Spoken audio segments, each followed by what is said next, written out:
네, 여러분 반갑습니다. 오늘은 주일입니다. 지난주 배웠던 내용처럼 주일은 안식일이 대체되었어요.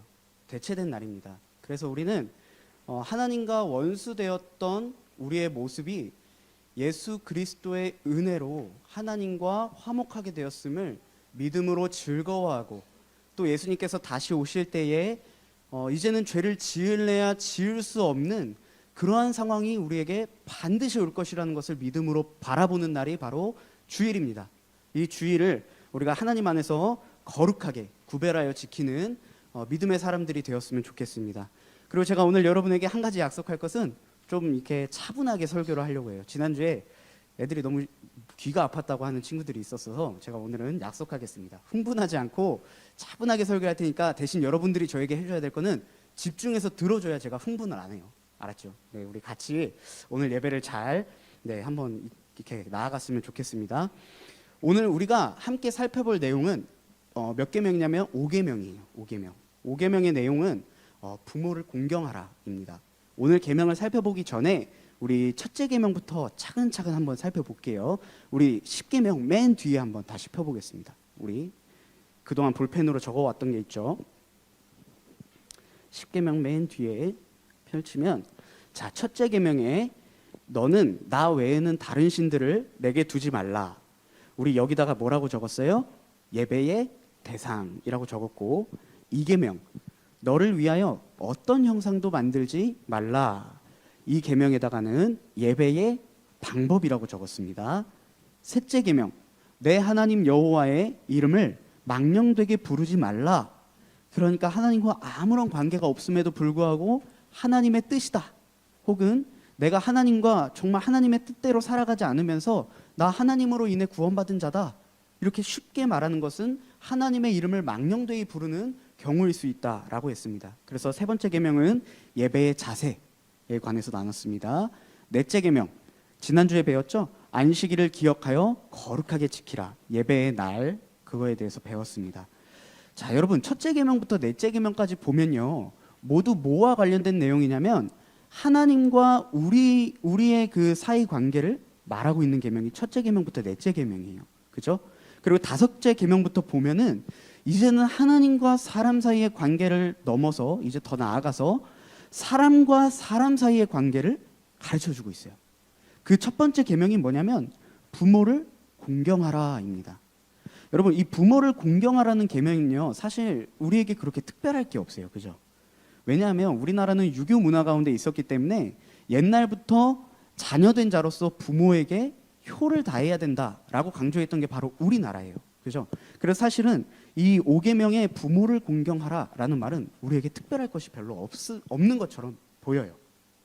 여러분이 만일 이 다섯 번째 계명, 너의 부모를 공경하라라는 그 말을 듣고 그 자동적으로 상상되어지는 그러한 모습들이 있죠. 부모님을 공경하는 모습은 이런 모습이다, 부모님을 공경하지 않는 모습은 이런 모습이다, 상상되는 모습이 있을 거예요.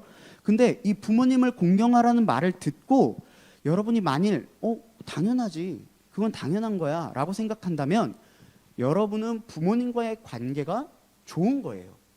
그런데 반면에 부모님을 공경해야 된다라는 말을 듣고 불편한 마음이 생기면서 거부감이 들면 부모님과의 관계를 다시 한번 돌아봐야 될 필요가 있다는 거예요. 오늘 이 성경에서 말씀하고 있는 부모님을 공경하라, 부모님을 공경한다는 의미가 어떤 의미인지 우리 한번 생각해 볼게요. 여러분, 공경이라는 단어가 무슨 뜻일까요? 제가 이걸 한자로 찾아봤는데 여러분, 한자 공부하다 보면 제가 좀 가끔 어이없는 경우가 있어요. 공경이면 뭐뭐뭐 공, 뭐뭐뭐 경이잖아요. 근데 이게 찾아보니까 공손할 공자에 공경할 경자예요. 이거 무슨 뜻이에요? 저는 이거 그래서 뜻을 몰라서 그냥 그렇게 붙여놨나? 그런 생각이 막 들더라고요. 그래서 이 성경에서 말하고 있는 공경이라는 단어가 어떻게 쓰였는지 제가 그 용례를 찾아봤어요. 그랬더니 그 어떤 경우에 쓰이냐면 공손히 섬기다, 내지는 상대방에게 존경심을 갖추고 예의를 갖추다, 이런 의미로 쓰였어요. 근데 이거를 조금 더 쉽게 표현해 본다면 상대방을 무겁게 여긴다, 상대방을 중하게 여긴다라는 의미가 있습니다. 여러분, 가급적 부모님 말씀 잘 듣고 싶죠? 그죠? 가급적 부모님 마음에 상처를 주고 싶지 않잖아요. 그러기 위해서 여러분이 가장 먼저 해야 할 일이 뭐냐면 부모님을 무겁게 여기는 거예요. 이 부분에서는 애완견과 사람이 참 비슷한 부분이 있다 싶어요. 여러분 그 세상에 나쁜 개는 없단가요? 그 프로그램 본 적 있어요?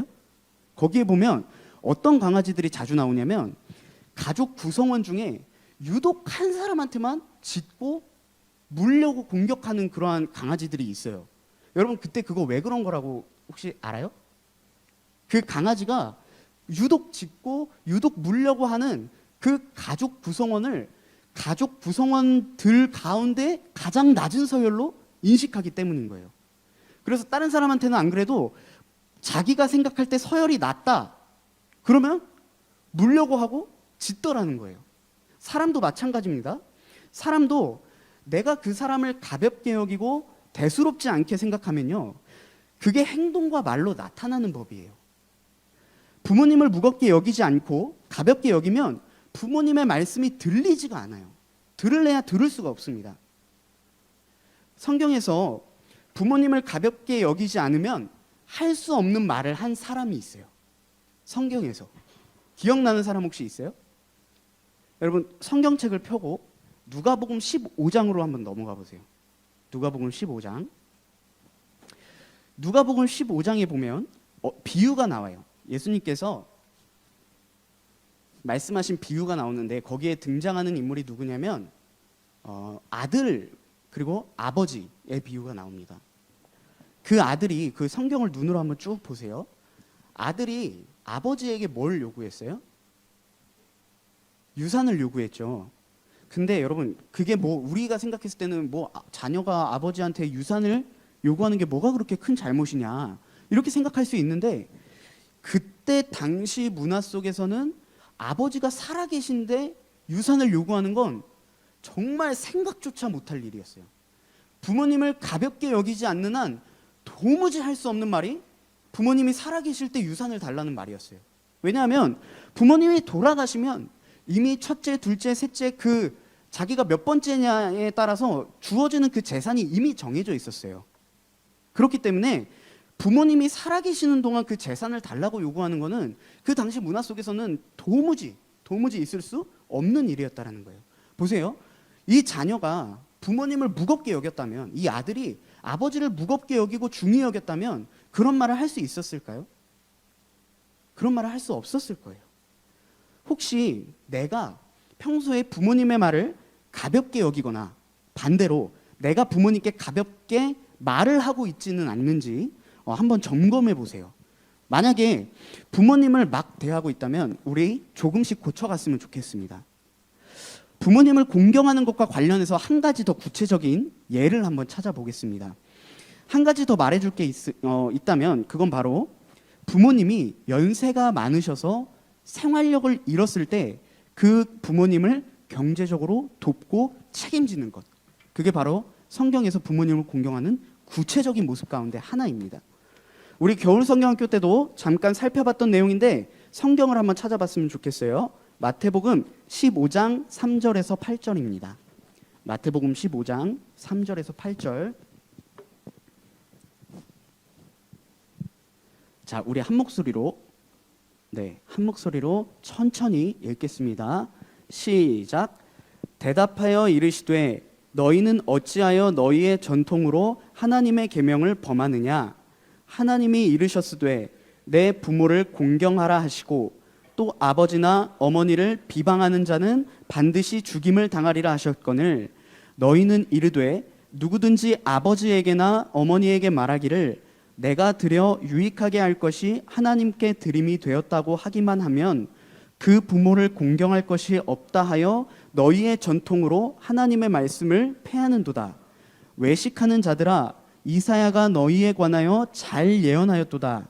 일러스되 이 백성이 입술로는 나를 공경하되 마음은 내게서 멀도다. 자, 하나님의 말씀을요 누구보다 사랑한다고 말하던 사람들이에요. 하나님의 말씀을 누구보다 잘 지키고 있다라고 자부하던 사람들이에요. 그 사람들이 누구냐면 성경에서 말하는 표현으로 바리새인입니다. 근데 예수님께서 그렇게 하나님 말씀을 사랑하고 잘 지킨다고 자화자찬하던 그 바리새인들에게 예수님이 말씀하셨어요. 이 백성이 입술로는 나를 공경하지만, 하나님을 공경한다고 말하지만 정작 그 마음은 하나님으로부터 멀구나 라고 책망하셨습니다.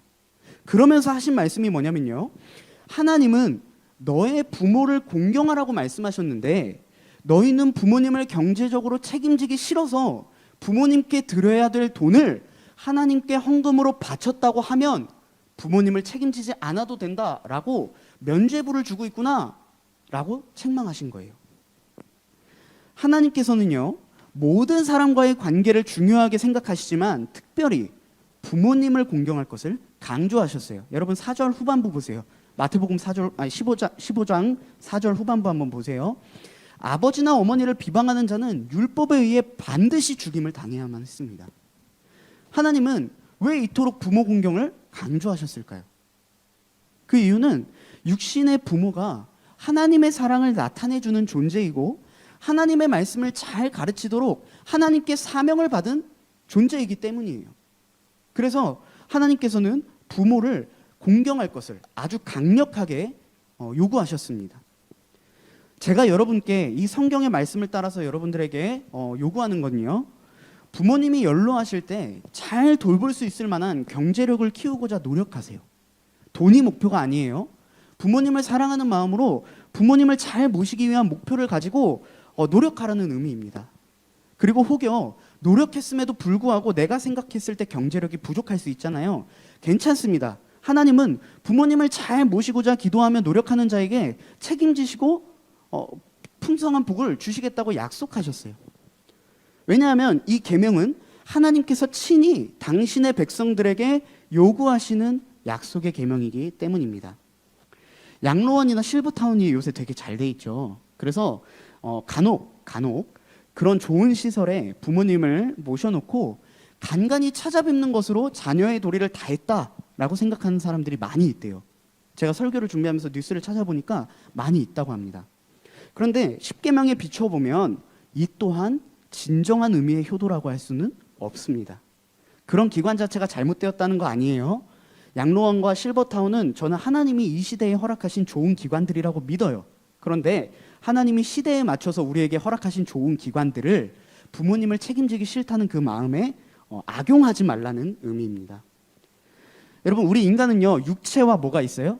영혼이라는 요소가 있어요. 그죠? 근데 이 육체와 영혼은 떨어져 있는 게 아니라 긴밀히 붙어 있습니다. 그래서 나이가 들면요, 육체가 점점 약해지죠. 그러면 자연스럽게 영혼이 병들기 쉬운 연약한 존재가 바로 우리 인간입니다.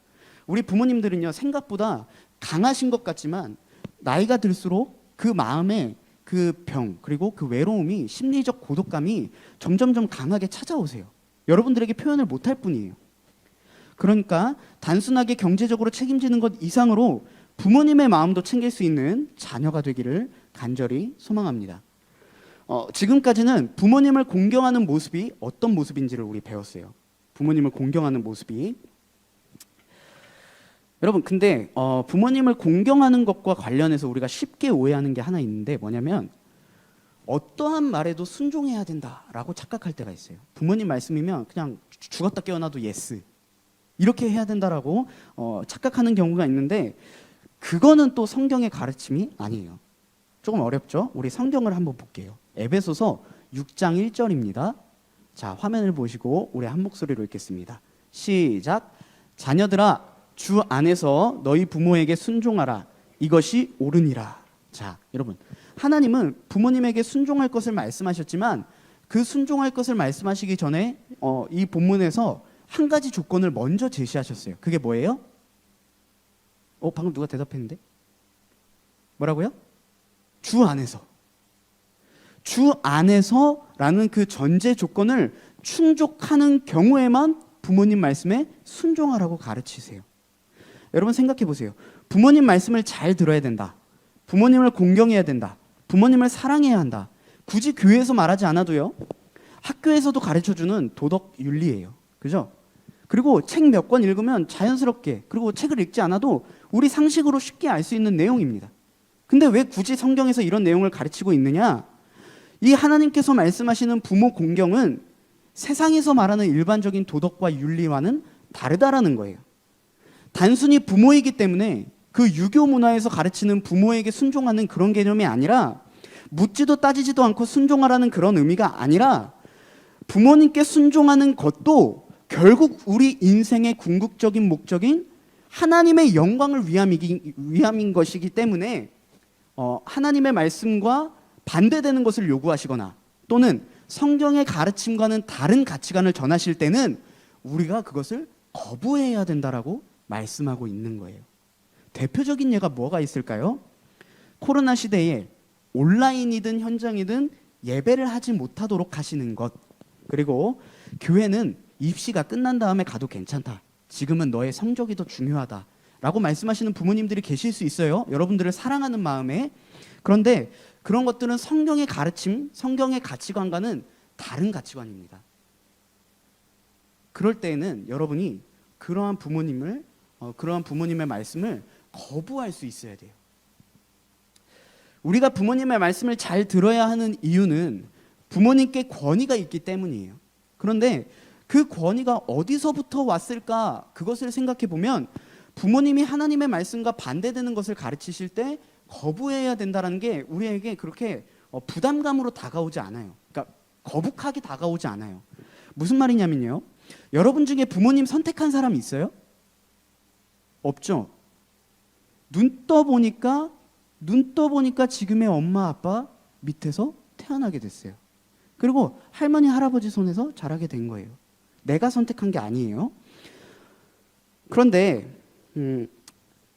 우리 아빠와 엄마는 우연히 만났을까요? 내가 선택한 게 아니라고 해서 우리 아빠와 엄마의 만남이 우연히 만나게 된 걸까요? 그리고 우연히 우리가 태어나게 된 걸까요? 그렇지 않습니다. 우리의 눈에는 우연처럼 보일 수 있어요. 우연처럼 보여요. 그런데 그렇지 않아요. 전에도 한번 배운 단어예요. 작정이라는 단어입니다. 기억나세요? 작정. 하나님의 작정하심. 세상의 모든 일은 하나님의 작정하심 가운데 있기 때문에 우연이라는 건 존재할 수가 없어요.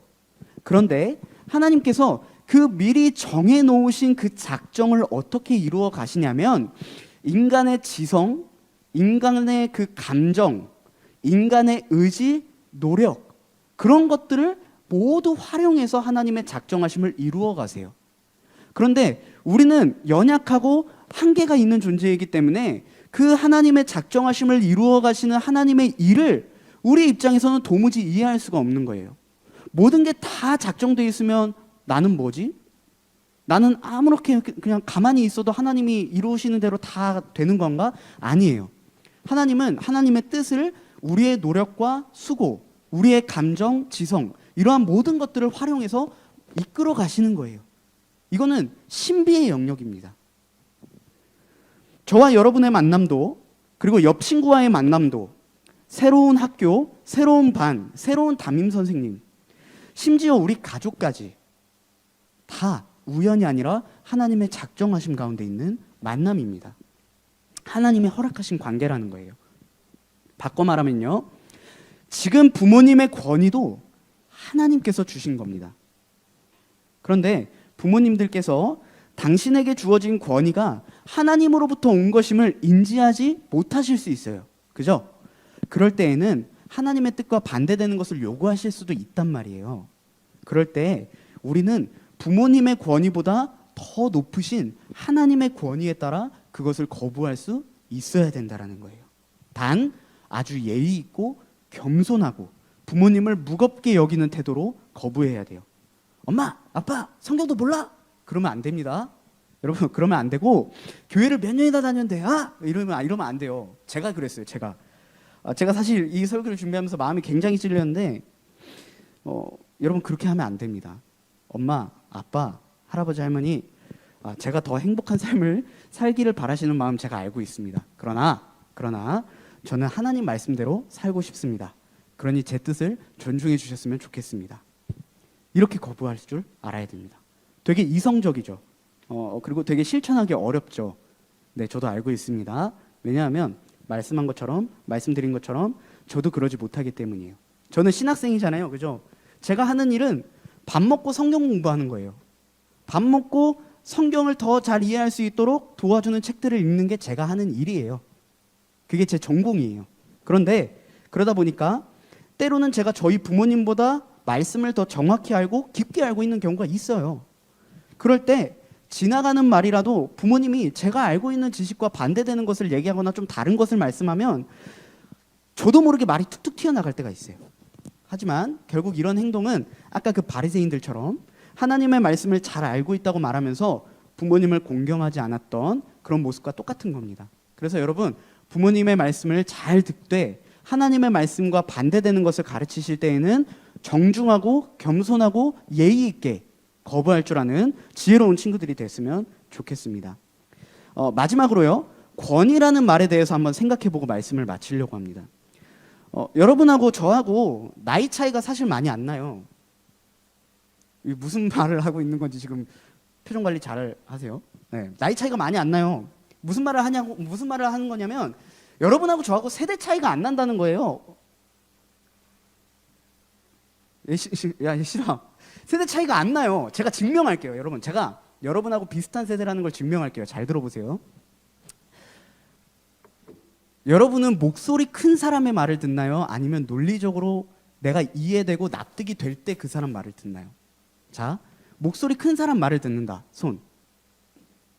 자, 나는 논리적이고 좀 내가 이해가 돼야 말을 듣는다. 손. 그죠? 맞죠? 저도 그래요. 그게 바로 그러니까 쉽게 어른들께서 말씀하시는 요즘 세대, 요즘 것들의 특징입니다. 저와 여러분이 특징이 같아요. 같은 세대라고요. 그런데 우리 윗 어른들께서는요, 머리와 마음으로는 나도 납득이 돼야 따라가라고 말씀하시지만 실제로 그 삶을 주의 깊게 살펴보면 그렇지 않아요. 조금 납득이 되지 않더라도, 조금 이해가 되지 않더라도 그 권위라는 것을 인정하시면서 조금 부당하더라도 따라가시는 게 어른들이세요. 근데 우리는 어때요? 논리적으로 이해 안 되면 죽었다 깨어나도 안 듣잖아요. 목에 칼이 들어와도 안 듣잖아요. 그죠? 제가 알아요. 그런 모습이 저희의 모습이에요. 저희의 모습. 저는 이 설교를 준비하면서 여러분들이 두 가지를 구별했으면 좋겠어요. 뭐냐면 권위와 권위주의라는 것을 조금 구별했으면 좋겠어요. 우리는요, 하나님께서 우리 위에 어떠한 스승이나 선생, 권위를 두신 것을 인정하지 않으려는 악한 본성이 있어요. 그래서 쉽게 말해서 권위라는 말을 들으면 꼰대라는 말이 자동 검색어로 이렇게 추천 검색어처럼 이렇게 머릿속에 떠올라요. 그런데 권위라는 말 자체가 나쁜 게 아니라 사실은 그 하나님의 허락하신 권위를 악용하는 권위주의가 나쁜 거예요. 요즘 뉴스를 보면요, 자녀가 부모를 폭행하고 학생이 선생을 폭행하고 또 학생이 선생님을 괴롭혀서, 여러분 그게 얼마나 심하면 네이버 웹툰에 여러분 참교육이라는 웹툰 알아요? 화요일 날 하는 거? 알죠? 그 참교육 웹툰 모르는 친구들 있을 거예요. 무슨 내용이냐면 나라에서 교권국이라는 걸 만들어 가지고 선생님의 권위에 도전하고 선생님을 괴롭히는 학생들을 합법적으로 체벌할 수 있는 제도가 바로 그 웹툰에서 말하고 있는 내용인데, 제가 신기한 건 그 웹툰에 굉장히 동의하고 즐거워하는 사람들이 여러분 또래예요. 그러니까 여러분도 여러분 스스로 안에 그런 불편함이 있는 거예요. 왜 저렇게 선생님을 무시하지? 저러면 안 되는데? 이건 도덕적으로 옳지 않아 라는 그러한 생각이 여러분들 안에 있어요. 그런데 그러한 생각과 똑같이 있는 게 뭐냐면, 동시에 있는 게 뭐냐면 그 권위라는 거에 대한 거부감이 있어요. 그런데 여러분, 그것은 성경적으로 옳지 않습니다. 권위는요, 하나님께서 허락하신 인간관계 사이의 선물이라고 저는 생각합니다. 우리에게 보고 배울 수 있는 좋은 선생님들을 주신 거예요. 여러분, 5계명은요, 부모님을 공경하라는 말씀입니다. 그런데 단순히 부모와 자식 관계만을 말하고 있는 게 아니라 살아가면서 만나는 모든 사람과의 관계를 말하고 있는 거예요. 그래서 이 5계명을 잘 지키는 것은 부모와 자녀 간의 관계를 뛰어넘어서 더 나아가서 하나님께서 허락하시는 만남 속에 모든 그 질서와 권위를 존중하고 또 그 권위에 감사할 줄 아는 사람이 되어야 된다라는 거예요. 왜냐하면 그 계명을, 이 5계명을 잘 지키는 사람은 결국 하나님의 권위를 인정하는 사람이 되기 때문이에요. 타고 올라가는 거예요. 어디까지? 하나님까지. 그래서 여러분, 부모님 말씀을 듣지 않는 건요, 단순히 그냥 인간적으로 나쁜 자녀가 아니라 하나님의 계명을 어기고 있는 사람인 겁니다. 우리가 바라기는 이 5계명을 잘 지켜서 부모와 자녀 간의 관계 속에서, 선생과 학생이라는 관계 속에서, 그리고 먼 훗날 직장 상사와 후배라는 관계 속에서 하나님이 허락하신 그 관계를 감사하고 존중할 줄 아는, 이 시대가 흘러가는 방향과는 다른 방향으로 걸어가는 여러분이 되었으면 좋겠습니다. 그리고 이 계명을 잘 지킴으로 하나님께 영광을 돌리는 저와 여러분이 되기를 간절히 소망합니다. 기도하겠습니다. 하나님 감사합니다.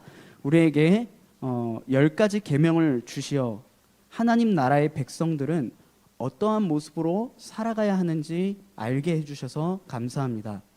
특별히 지난주까지는 하나님과 관련된 4가지의 계명을 배웠고, 오늘부터 다음 주 그리고 또 그 다음 주까지 사람과 사람 사이의 관계에 있어서 지켜야 될 것들을 주님께서 말씀해 주셨습니다. 우리가 이걸 듣고 넘어가는 게 아니라 삶 속에서 잘 적용해서 하나님께 영광 돌리는 하나님의 사람들이 될 수 있게 도와주십시오.